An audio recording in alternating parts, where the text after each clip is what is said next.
Hi friends, good evening. இன்னைக்கு நம்ம டே 2 meal 2ல் இருக்கிறோம். மீல் 2ல் நம்ம பிளேட்டில் என்ன இருக்குன்னு பார்க்க போகிறோம்.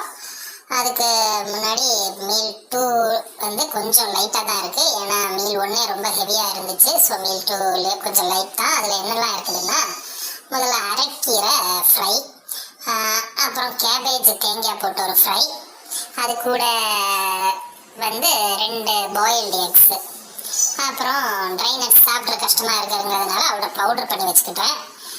சாப்பிட்ற டைமில் அதை லைட்டாக உருட்டி லட்டு மாதிரி சாப்பிட்டுக்கலாம். தென் சேலட் பார்ட்டை பார்த்தீங்கன்னா குக்கும்பர் மட்டும். இவ்வளவு தான் இன்றைக்கி மீல் 2ல் இருக்குது. எங்கள் வீடியோ பிடிச்சிருக்குதுன்னா நீங்கள் கண்டிப்பாக சேனலை சப்ஸ்கிரைப் பண்ணுங்கள். உங்களுக்கு எந்த வீடியோலாம் பிடிச்சிருக்கோ அதை லைக் பண்ணுங்கள், ஷேர் பண்ணுங்கள். அப்புறம் நோட்டிஃபிகேஷன்ஸ் வரணும்னா கண்டிப்பாக பெல் ஐக்கானை ப்ரெஸ் பண்ணுங்கள். Thank you friends, by.